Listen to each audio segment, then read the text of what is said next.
Hello दोस्तों, welcome to फिनटेक्स। दोस्तों, budget series में खुशामदीद। दोस्तों, हम डिस्कस कर रहे हैं बजट 2022-23 जो गवर्नमेंट ऑफ पाकिस्तान ने पेश किया है। अगर आप ये वीडियो बाद में देख रहे हैं, यानी बजट 2022-23 के बाद किसी और बजट में वीडियो देख रहे हैं, तो तब भी इस वीडियो को बड़ी डिटेल से देखिएगा, क्योंकि इसमें मोर और less budget over the years Pakistan का जो उसका स्ट्रक्चर होता है वो सेम होता है। तो आपको समझ लग जाएगी, एक होलिस्टिक पिक्चर मिल जाएगी कि बजट में क्या एक्सपेंसेस होते हैं गवर्नमेंट के और रेवेन्यूज़ कहाँ से आते हैं। तो स्टार्ट करते हैं जी। सबसे पहले हम देखेंगे एक्सपेंडिचर, यानी जो गवर्नमेंट बजट बनाती है तो सबसे पहले वो देखती है कि उसके खर्चे क्या क्या होंगे। ठीक है, वो अंदाज़ा लगाती है कि किधर उसके कितने कितने पैसे खर्च होंगे। उसको हम कहते हैं, जो खर्चों का जब गवर्नमेंट अंदाज़ा लगाती है और वो किसी फिगर पे पहुंचती है कि मेरे इतने खर्चे होंगे, लेट्स सपोज वन ट्रिलियन, तो उसको हम कहते हैं बजट आउटले। आउटले का मतलब होता है एक्सपेंडिचर, यानी गवर्नमेंट ने आने वाले माली साल में इतना खर्चा करना है। तो अब हम ये 2022-23 के जो बजट है उसमें अगर मैं इसको थोड़ा जूम आउट कर लेता हूँ, गवर्नमेंट ने क्या एस्टीमेट लगाए हैं कि उसके खर्चे किधर किधर होंगे। तो गवर्नमेंट ने अंदाज़ा लगाया कि टोटल इसका जो आउटले होगा वो 9.5 ट्रिलियन रुपीज़ का होगा। अब हम चलते हैं इसमें जाके एक एक हेड को जाके डिस्कस कर लेते हैं। सबसे बड़ा हेड आप देख सकते हैं, गवर्नमेंट का जो पैसा जिधर लगता है, और ये बड़ी बदकिस्मती की बात है कि इंटरेस्ट पेमेंट्स पे लग जाता है। यानी 9.5 में से, ठीक है, 9.5 में से आपका अराउंड 4 अरब रुपया, 3.95 ट्रिलियन, सॉरी अरब नहीं है ये खरब है, ट्रिलियन रुपीज़ आपकी सिर्फ इंटरेस्ट पेमेंट्स, यानी कि आपने पहले जो बोरोइंग की होती है, कर्ज़े लिए होते हैं फ्रॉम IMF, ठीक है, फ्रॉम अदर गवर्नमेंट्स, और इंटरनेशनल मार्केट में बॉन्ड्स वगैरह जो आपने इशू किए होते हैं, उस पर जो आप इंटरेस्ट देते हो, तो सिर्फ उन इंटरेस्ट में ही आपका 4 ट्रिलियन रुपीज़ चला जाता है। यानी 4 आउट ऑफ 9.5 ट्रिलियन आपने सिर्फ इंटरेस्ट पेमेंट्स में दे दिया। ठीक है, तो देख लें आप पीछे क्या गवर्नमेंट के पास बचेगा। वो हॉस्पिटल्स में क्या खर्च करेगी, वो रोड्स कैसे बनाएगी, ब्रिजेस कैसे बनाएगी, उसके पास इतने कम पैसे रह जाते हैं। अच्छा, ये सबसे बड़ा चंक आ जाता है। उसके बाद जो हमारा सबसे बड़ा चंक होता है वो होता है डिफेंस अफेयर्स एंड सर्विसेज। उस पर आपका 1.5 ट्रिलियन चला जाता है। अब इस पर बड़ी बहस होती है हर बार। कुछ लोग कहते हैं कि नहीं जी, डिफेंस को बहुत ज़्यादा हम बजट दे रहे हैं, ठीक है, इतना नहीं होना चाहिए। डिफेंस बजट जो है नॉन डेवलपमेंट बजट है, यानी ऐसा बजट जिससे आपको मज़ीद आमदनी नहीं आती। फॉर एग्ज़ाम्पल, मज़ीद इकनॉमिक एक्टिविटी बूस्ट नहीं होती। फॉर एग्ज़ाम्पल, आप एक पुल बनाते हो, ठीक है, या सड़क बनाते हो, तो उससे क्या होता है, मज़ीद आपको आमदनी आती है। वहाँ पे जितनी ट्रांसपोर्टेशन होगी, गुड्स ट्रांसपोर्ट होंगे, आपकी जीडीपी का साइज़ बढ़ेगा। लेकिन डिफेंस एक्सपेंडिचर है, ये एक नॉन डेवलपमेंट बजट है जिससे आपको कोई आमदनी नहीं होती, गवर्नमेंट के कोई एसेट्स नहीं बनते। तो कुछ लोग कहते हैं कि ये जी इतना ज़्यादा नहीं होना चाहिए, लेकिन ऑफ कुछ लोग कहते हैं कि नहीं जी, हमें इंडिया से ज़्यादा थ्रेट है, ठीक है, तो उसकी वजह से ये इतना जस्टिफाइड है। लेकिन जो भी है, उस बहस में आप जिधर मर्जी हैं, पहला इंटरेस्ट पेमेंट्स में चले जाते हैं 4 अरब, और दूसरे नंबर पर हमारा डिफेंस बजट जिसमें 1.5 ट्रिलियन हमारा चला जाता है। उसके बाद है जी हमारा जो मेन जो चंक है वो चला जाता है grants and transfers to provinces. Government grants देती है जितने भी, ठीक है, कि बेशक वो वफाकी सतह पे हो या वो सूबाई सतह पे हो, उसमें 1.24 ट्रिलियन चला जाता है। अच्छा, ये जो सूबों को ग्रांट जा रही है, याद रखें ये जो NFC अवार्ड में जाता है सूबों को शेयर, ये उससे अबव है, ओवर एंड अबव है। NFC को 2000 बजट 22-23 में 4.1 ट्रिलियन जाएगा। ठीक है, मैं आगे आपको समझाऊंगा भी कि इसका इफेक्ट क्या पड़ता है। ये उसको छोड़ गया, मतलब फेडरल गवर्नमेंट ने, ले सपोज PMLN की गवर्नमेंट है, तो उन्होंने किसी को सब्सिडी कोई ग्रांट देनी है, ठीक है, या प्रोविंसेस में कोई बजट कोई प्रोजेक्ट्स लगाने हैं फेडरल गवर्नमेंट ने, तो ये उसको कहते हैं। NFC वाला जो शेयर होता है वो सूबों ने खुद खर्च करना होता है, ठीक है, वो जो आपकी गवर्नमेंट के एक्सपेंडिचर्स हैं उसमें उसका नहीं आता, उसको हम जब एक्सप्लेन करते हैं तो उसमें नहीं आता। ये जो बजट है सूबों में गवर्नमेंट ने जो प्रोजेक्ट्स लगाए हैं, तो फॉर एग्जाम्पल वफाकी हुकूमत ने जो कराची में जाके मेट्रो बस बनानी है, तो वो बेसिकली ग्रांट या ट्रांसफर्स टू प्रोविंसेस में आ जाएगा, ठीक है। अच्छा, इसके बाद जो सबसे बड़ा चंक है वो आता है सब्सिडीज़ एंड पेंशन्स, ठीक है, सब्सिडीज़ एंड पेंशन्स आपको पता है हर गवर्नमेंट की बहुत बड़ा खर्चा होता है। उसके बाद आप सब्सिडीज़ देते हैं, चीनी पे सब्सिडी देते हैं, ठीक है, शुगर पे सब्सिडी देते हैं, आप आटे पे सब्सिडी देते हैं, वीट पे सब्सिडी देते हैं, और इसके अलावा किसी भी चीज़ पे। तो सब्सिडीज़ और पेंशन्स को 1.23 ट्रिलियन चला जाएगा, ठीक है। अच्छा, इसको अलग से इसलिए कैटेगराइज़ किया जाता है कि इसको लोग कहते हैं कि ये इसकी जो नेचर है ये भी नॉन डेवलपमेंट है। मतलब आप किसी को पेंशन दे रहे हो तो इन रिटर्न आपको कुछ नहीं मिल रहा गवर्नमेंट को, ठीक है। वो जो लोग थे जिन्होंने नौकरियां कर ली, अब वो सरकार पे एक तरह का बोझ है। दूसरी सब्सिडीज़ जो है इसको भी एक बर्डन समझा जाता है, इसीलिए इन दोनों को अलग से कैटेगराइज़ किया गया है कि सब्सिडीज़ से आप इंडस्ट्रीज़ को इनएफिशिएंट बनाते हो। मतलब वो इंडस्ट्रीज़, ठीक है, जैसे आपकी PIE है, बड़ा नुकसान में जा रहा है, इनएफिशिएंट, तो आप उसको सब्सिडीज़ दे रहे हो, तो ये भी एक नॉन डेवलपमेंट एक्सपेंडिचर है। अच्छा, उसके बाद आ गया आपकी रनिंग ऑफ सिविल गवर्नमेंट, जो आप गवर्नमेंट रन करते हो उसमें जो आप तनख्वाहें देते हो, बोनसेस देते हो, मुराद देते हो, उस पर 550 अरब लग जाएगा। और फिर है प्रोविज़न फॉर डिज़ास्टर पे एंड पेंशंस, ठीक है, मतलब कोई डिज़ास्टर आ गया, ठीक है, जैसे कोविड रिलीफ फंड आ गया, तो उसमें तो आप उसके लिए एक प्रोविज़न क्रिएट करते हो, यानी आपने अंदाज़ा लगाया है कि शायद मेरे अगले माली साल में 200 अरब के कोई अनफोर्सिन डिज़ास्टर्स, कोई सैलाब आ जाएँ, तो मैं उसके लिए 200 अरब अभी से मुख्तस कर लेता हूँ, ताकि ये ना हो कि अचानक कोई अनफोर्सिन सैलाब आ जाए, कोई फ्लड आ जाए, तो मेरे पास पैसे ही ना हो, मैंने एलोकेट ही ना किया हो बजट उसको। तो ये बेसिकली एक as a precautionary measure government allocate करती है। फिर आ जाता है federal public sector development programme and net lending.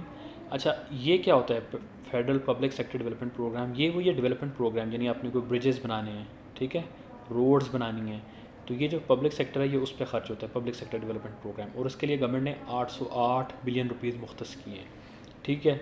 अच्छा, ये तो होगी खर्चों वाली साइड, एक्सपेंडिचर गवर्नमेंट का कितना होगा, और ये एक्सपेंडिचर टोटल होगा, इन सबको जब हम क्लब करेंगे तो ये 9.5 ट्रिलियन बन जाएगा। अब देखते हैं, जब गवर्नमेंट ने ये डिसाइड कर लिया कि यार इसके ये खर्चे होंगे, तो गवर्नमेंट फिर क्या करती है, देखती है कि इसके रेवेन्यूज़ कहाँ से आएंगे, ये खर्चे पूरे कैसे गवर्नमेंट करेगी। तो उसके लिए हम चलते हैं रिसोर्सेज साइड पे। ये जो रिसोर्सेज है, यहाँ से गवर्नमेंट ने जी पैसे पूरे करने हैं, ठीक है।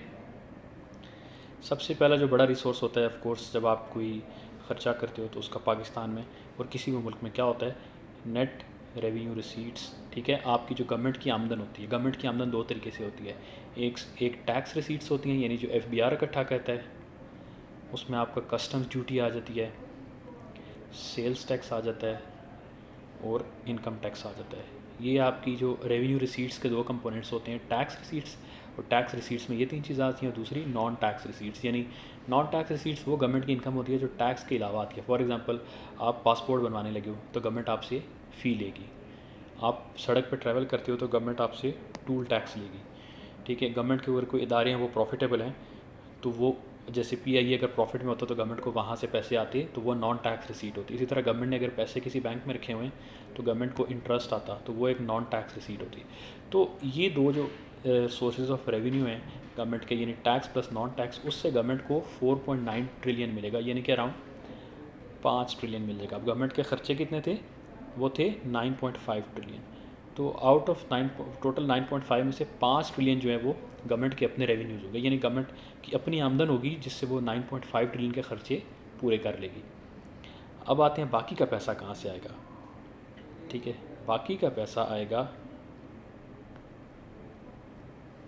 एक्सक्यूज़ मी, हाँ, क्या है जी, बाकी का पैसा जो आएगा नॉन बैंक बोरोइंग्स, ठीक है, यानी बैंक्स के अलावा जो गवर्नमेंट बोरोइंग करेगी। फॉर एग्जांपल, आपने देखा होगा गवर्नमेंट क्या करती है, यूरो बॉन्ड्स इशू कर देती है, सुकूक्स इशू कर देती है इंटरनेशनल मार्केट में। उससे क्या होता है, लोग जो है उन सुकूक बॉन्ड्स को परचेज़ करते हैं तो गवर्नमेंट के पास पैसे आते हैं। ऑफ कोर्स उनको लोगों ने, गवर्नमेंट ने फिर उनको इंटरेस्ट पेमेंट्स करनी होती हैं। तो नॉन बैंक बोरोइंग जो है उससे 2 ट्रिलियन रुपीज़ आएंगे, ठीक है। अच्छा, उसके बाद देखें हमारी बैंक बोरोइंग्स हो गई, वहाँ से 1.172 ट्रिलियन आ जाएंगे। इसमें आपकी IMF की बोरोइंग शामिल होती है, IMF, ठीक है। फिर आपने किसी इंटरनेशनल बैंक से लोन लिया, फॉर एग्जांपल चाइना बैंक एक है, वहाँ से आप लोन उठाया तो वो इसमें आ जाएगा। ये bank borrowing plus non bank borrowing आ जाएगी। फिर आ जाएगी net external receipts 533 billion. Of course क्या होता है कि आपके जब एक्सपैट्स पैसे बेचते हैं, ठीक है, तो वो डॉलर्स में बेचते हैं, रेमिटेंस, तो आपके पास वहाँ से पैसे आ जाते हैं कुछ डॉलर्स। गवर्नमेंट ने तखमीना लगाया कि 500 अरब उसके पास वहाँ से आ जाएगा। फिर एस्टिमेटेड प्रोविंशियल सरप्लस, यानी कि सूबों को जब गवर्नमेंट पैसे देगी थ्रू NFC, ठीक है, तो कुछ जो स्पेंड नहीं हो पाएगा उसको हम प्रोविंशियल सरप्लस कहते हैं। तो गवर्नमेंट कहती है कि 800 अरब रुपया मुझे वहाँ से मिल जाएगा, ठीक है। और फिर है प्राइवेटाइजेशन प्रोसीड, इसके गवर्नमेंट ने पहली दफ़ा बजट में पैसे रखे हैं कि यार मेरे पास यहाँ से भी पैसे आएँ। गवर्नमेंट ने कहा है कि 96 अरब रुपया मुझे जब मैं इदारों को बेचूंगा तो वहाँ से मुझे मिलेगा, प्राइवेटाइज़ करूँगा। तो अब कौन से इदारे गवर्नमेंट ने प्राइवेटाइज़ करना है ये अभी तक उन्होंने डिस्क्लोज़ नहीं किया। तो आपने देखा होगा कि गवर्नमेंट के टोटल रेवेन्यूज़ कितने बन गए, 5 ट्रिलियन ये हो गया, ठीक है, इसको हम सम कर लेते हैं, जमा 2 ट्रिलियन ये हो गया, अच्छा, जमा 1.1 ट्रिलियन ये हो गया, जमा 96 बिलियन, 800 बिलियन और 533 बिलियन को हम अगर ऐड करें तो ये अराउंड 1.3 ट्रिलियन बन जाता है। तो इनको हम ऐड करें तो 5, 6, 7, 8.1 एंड 9.3 वही अराउंड अप्रॉक्सीमेट देखें तो 9.3 यानी 9.5 ट्रिलियन का गवर्नमेंट का रेवेन्यूज़ होंगे। ठीक है, गवर्नमेंट के रेवेन्यूज़ इतने होंगे। अब देखते हैं, देखिए मैं आपको एक चीज़ बताऊं कि गवर्नमेंट के जो रेवेन्यूज़ हैं 9.5 ट्रिलियन के, ये तो गवर्नमेंट के पास पैसे आएंगे, ठीक है। लेकिन गवर्नमेंट क्या करेगी, एज़ इट इज़ इसमें से उठा के 4.1 ट्रिलियन सूबों को दे देगी NFC की मद में, ठीक है। जो नेशनल फाइनेंस कमीशन आया था 18वीं तरमीम के बाद, जिसमें सूबों का शेयर था, वो उसको दे देगी। गवर्नमेंट क्या करेगी, 9.5 में से 4.1 सूबों को दे देगी। तो पीछे कितना बच जाएगा, 4 आ गया और ये आ जाएगा 5.4 ट्रिलियन, ठीक है। 5.4 ट्रिलियन गवर्नमेंट के पास बच जाएगा। और गवर्नमेंट ने ये 5.4 ट्रिलियन के अगेंस्ट खर्चे कितने एस्टीमेट लगाए हुए हैं, 9.5 ट्रिलियन। तो इसका मतलब है कि गवर्नमेंट का डेफिसिट कितना आ गया। अगर आप 5.4 में कितना ऐड करेंगे तो गवर्नमेंट के खर्चे आएंगे। अगर 9.5 में से आप 5.4 माइनस करेंगे तो ये आ जाएगा 1 और ये आ जाएगा 4.1। हमारा ये आ गया एस्टीमेट के गवर्नमेंट का जो बजट डेफिसिट है वो 4.1 ट्रिलियन है, ठीक है। तो अगर आपने देखा होगा कि ऑफिशियल फिगर्स देखें तो वो अराउंड आ रहा है कोई 3.9 ट्रिलियन। ये क्योंकि हमने राउंड ऑफ फिगर्स किए हैं तो इसलिए हमारा एग्जैक्ट नहीं आ रहा, लेकिन गवर्नमेंट ने जो ऑफिशियली डिसाइड किया कि उनका बजट डेफिसिट आ रहा है वो 3.9 ट्रिलियन का डेफिसिट आ रहा है, ठीक है। अब ये ऑफ कोर्स गवर्नमेंट ने कैसे पूरा करना है, इसके लिए गवर्नमेंट को मज़ीद लोन्स इशू करने पड़ेंगे, मज़ीद गवर्नमेंट से बोरोइंग करनी पड़ेगी। तो 3.9 ट्रिलियन का गवर्नमेंट को खसारा है, ये अब गवर्नमेंट के लिए पूरा करना एक बहुत बहुत हरक्यूलियन टास्क होगा।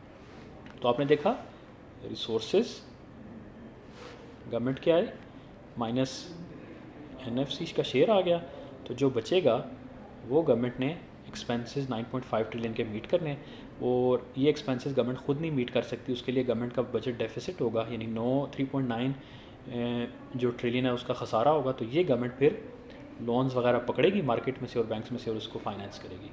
तो आई होप इस वीडियो से आपको समझ लगी होगी कि एक गवर्नमेंट ऑफ पाकिस्तान का जो 2022-23 का बजट है उसका स्ट्रक्चर क्या है। और यही स्ट्रक्चर अगर आपको समझ लग गया तो किसी भी साल का बजट आएगा अगर, तो आप इजीली समझ जाओगे कि बजट के कंपोनेंट्स क्या होते हैं। इस वीडियो के लिए इतना ही, बाकी सब्सक्राइब चैनल को ज़रूर कीजिएगा ताकि आपको इस तरह की यूज़फुल वीडियोस मिलती रहे। Thanks for watching.